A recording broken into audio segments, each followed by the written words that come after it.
I'm Alma Lee. I'm a psychotherapist and transformative lifestyle resiliency coach and author, and I want to help you reach your goals by teaching you how to step outside of those fear-based mindsets and into your powerful, loving self. Let's get started. I want to dedicate this episode to anybody who is struggling right now. If you feel lost, depressed, if you catch yourself sometimes wondering, what's it all for?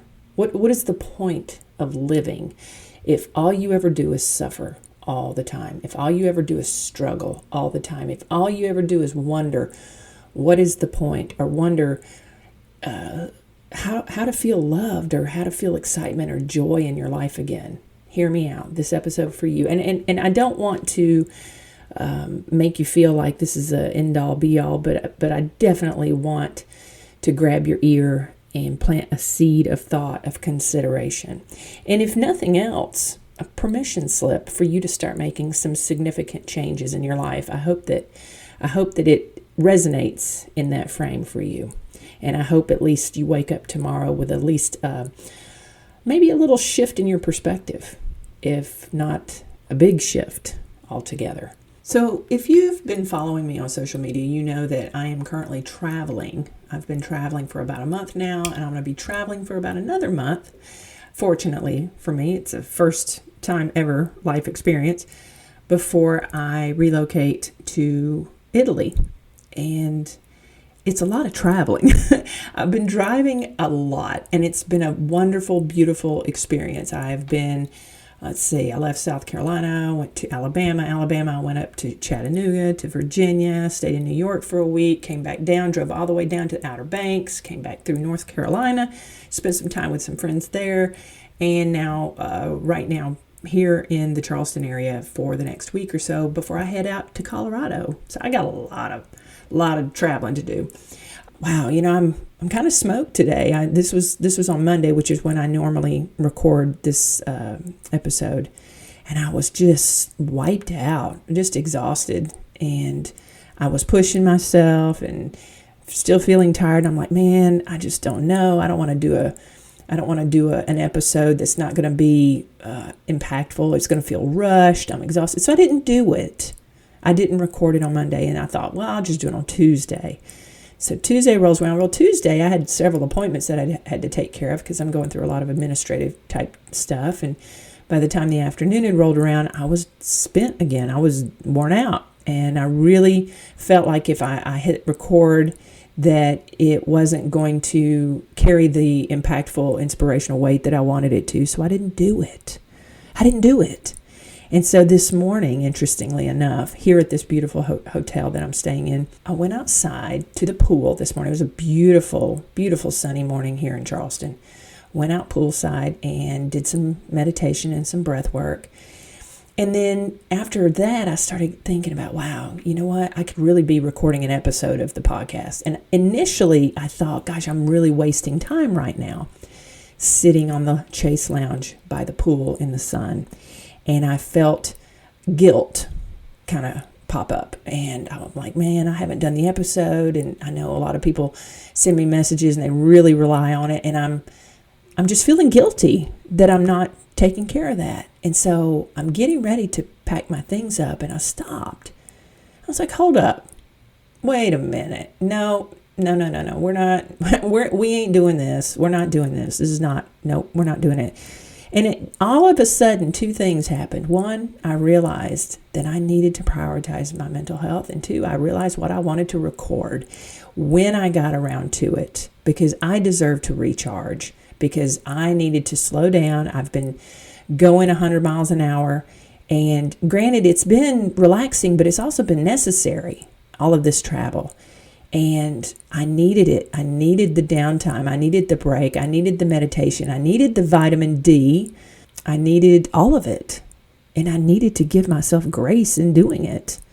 And so that's what I wanted to talk to you about today and to share that with you and hopefully inspire you to look at your life as well. This is a hill that I'm going to die on 100% of the time. And it's a controversial idea. And it kind of makes me a little bit sad, to be honest, to think that it is controversial, because it shouldn't be. And here's what that hill is. Your mental health is more important than any relationship you have. I'll say that again. Your mental health is more important. It should be more of a priority to address, to take care of, to be concerned with, than any relationship with another human being that you maintain. Now, before I go any further on that, let me clarify something. If you're a parent of small children, or if you are responsible for someone that you provide care for, I'm not talking about the care that you provide for someone who requires your intervention in order to survive. I'm not talking about that. Those relationships, that's not it. I'm talking about reciprocal friendships, family, partnerships. Your mental health is more important than any of those relationships. You ever thought about that? You ever thought about how sometimes you get lost in a partnership, a relationship, a marriage, maybe? You ever feel like all you're doing is working all the time, and to what end? You ever feel unseen, unappreciated, wondering maybe one day it'll get better? Maybe catching yourself going to your practitioner and, maybe you feel a little bit ashamed when they ask you how much you're drinking, or if you're using other substances. Or maybe you go to your doctor and you ask them for an increase in your antidepressant medication for the third time in 18 months. Does it sound familiar? It's time to take the gloves off when it comes to your mental health.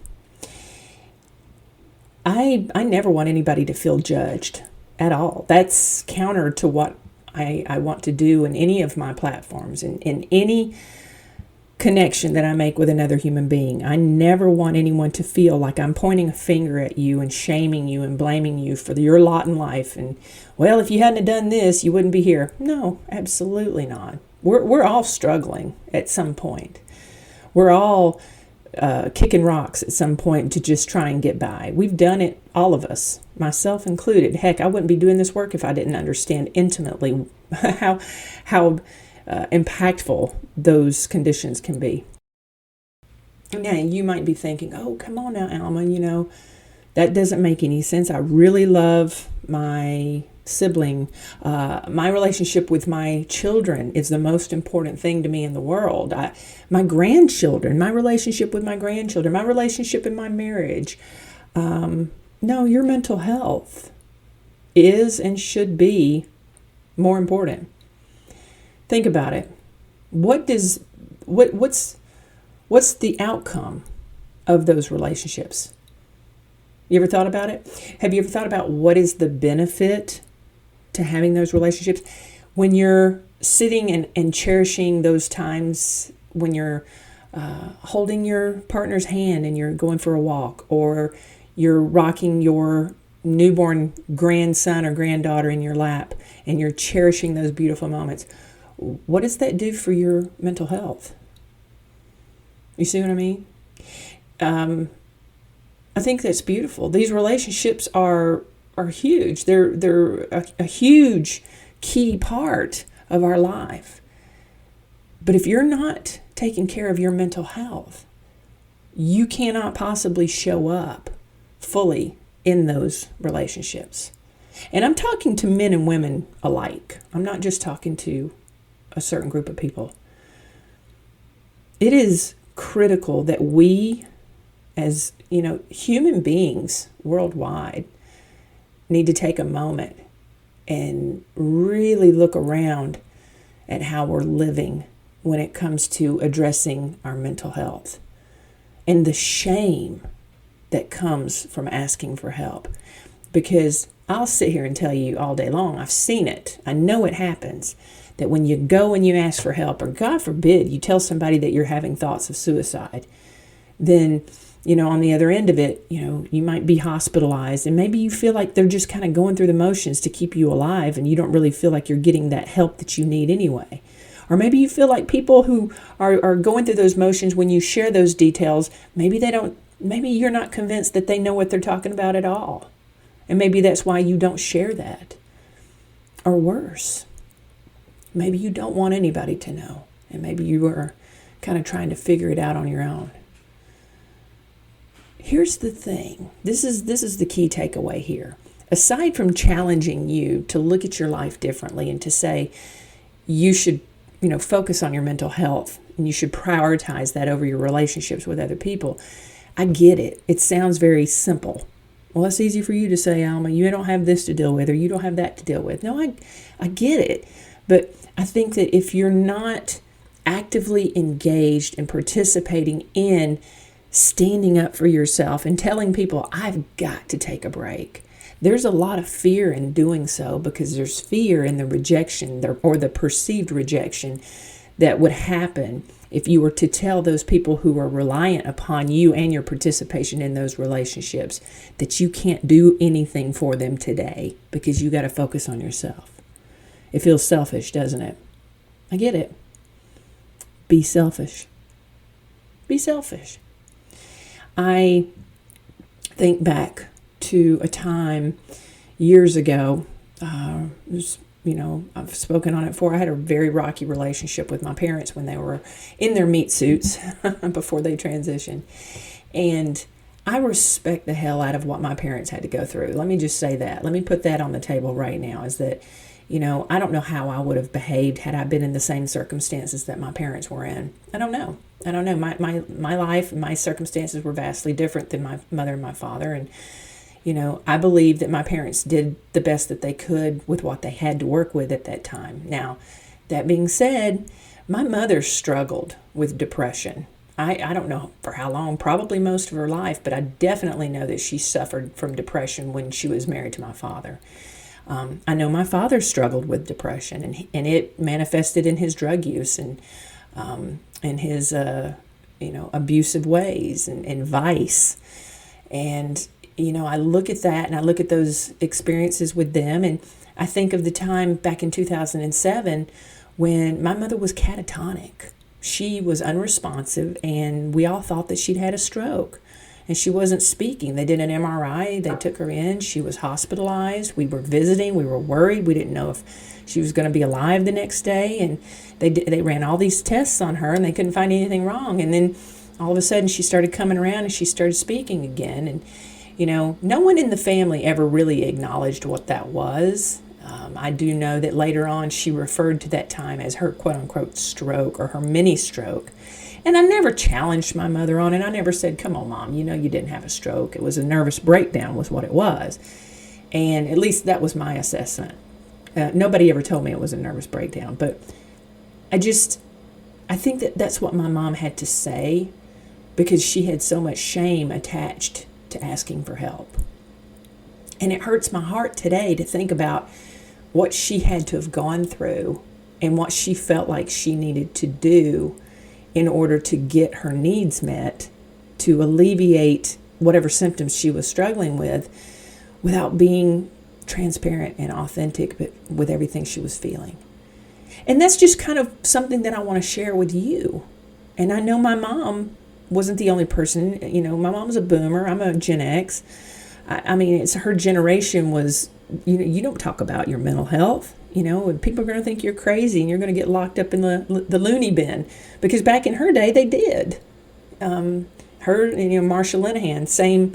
She's the woman who developed dialectical behavioral therapy. She was hospitalized numerous times in the 60s for having these emotional breakdowns, and it was a terrifying thing for her. So I can definitely understand the cultural implications of not wanting to share with people that you're struggling. That's where all of this comes from.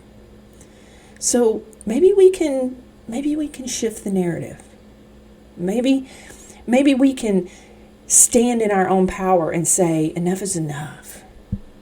Maybe we can challenge and support each other and say, let's have an open dialogue about what's going on in our lives and be supportive of each other and not be so ashamed of being depressed or having severe anxiety. I think we are getting better. I do think we are being more open about communicating, but I think we can do better about prioritizing it. Talking about having mental health issues is one thing, but just because you talk about it doesn't mean you're prioritizing it. It's like some people prioritize going to the gym. Like they'll never miss a workout. Can you imagine having the same type of investment in your mental well-being, and then having the ability to feel secure in sharing that with other people and telling people openly, look, I'm really struggling right now. I'm feeling depressed. I'm feeling antisocial.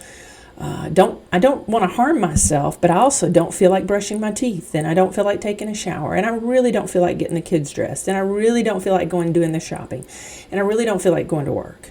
I'm feeling like I need to take a break. Like I need to get away from people for a day or two and just reset, and I really need to be respected in that.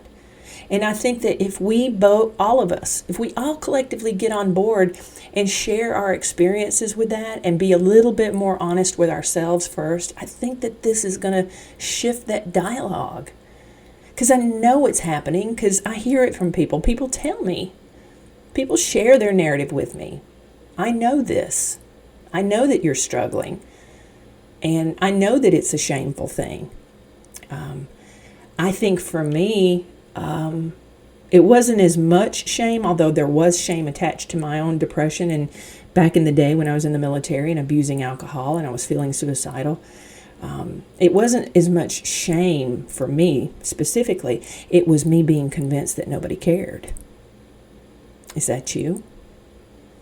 Maybe you feel like nobody would actually even give a shit if you told them how you were feeling. And if that's the case, then maybe that's another conversation that needs to be had, because you can care about you by prioritizing your mental health. Let me ask you a question, and this ties into it. Let me phrase it correctly. What do you value other people's opinions, specifically when they affect you? How much value do you give to other people's opinions of you, especially the people that are closest to you? You ever thought about that? You ever thought about the quality of those relationships that you've been prioritizing over your mental health? See, this is where it gets into the weeds, and this is where it gets a little bit into the rabbit hole, because a lot of times the relationships that we are prioritizing are the root cause of our depression. They are. And I hear it and I see it, and I work with people who, because of cultural rules, with marriage, like, oh, I can't give it up. I can't do this. I can't do that. I got to stick it out. I don't want to be a failure. I don't want to give up. No, I think you should give up.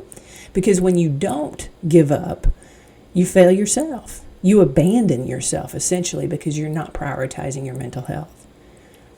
This is the controversial part of all of this, is I challenge anybody to say, yeah, I'm done.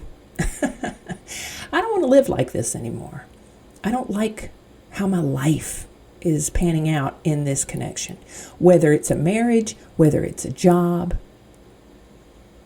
I think that you deserve to hear someone tell you, even if it's just a podcast, and maybe I don't even know you, to tell you that you can reevaluate your connections in those relationships. And you can walk, especially when it's adversely affecting your mental health. When you sit there and you assess the value of those relationships and assess how they're affecting you. I mean, obviously, yes, work on it, communicate, but when you listen to your intuition, you know what you need to do. That's what depression is anyway. It's an internal conflict with your higher consciousness, because you're not living your true, authentic path. Instead, you're sticking it out because culture dictates so. I know that for a fact because I know that through my own experiences. I know that as long as I lead a life where I'm being true to myself and I'm prioritizing my mental health, I'll never have to take pharmaceuticals for my mental health anyway.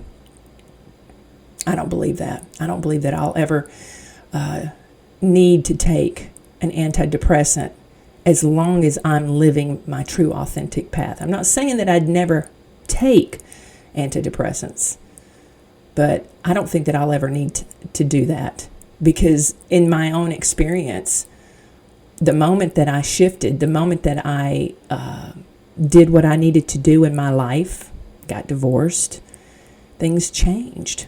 I started feeling better. I started feeling more power. And the stress, here's the thing. Here's another takeaway to consider. The stress didn't necessarily go away, but it shifted. It shifted into something that was more inspiring, that was more empowering. The stress that I was under came with hope, whereas the stress that I had experienced before, I didn't feel any hope. I felt like I had signed off on something that I knew that if I didn't leave, that it would swallow me whole. And I just couldn't stand for that anymore. And I'm just here to challenge you to live your best life. And you know what? It's going to upset the apple cart. It's going to piss off some people. People aren't going to like it when you shift. People aren't going to like it when you prioritize yourself. And maybe that's a scary concept for you. And maybe you know that. And maybe that's why you stay. Maybe that's why you don't change. Maybe there's fear for that change. But if nothing else, even if you never do anything different, I hope at least listening to this plants a seed to change your perspective on some things that, maybe microscopically can shift you into a better path. At least that's what my hope is. But your mental health, that's the most important thing, because you can't show up in any of those relationships if you're not showing up for yourself. All right.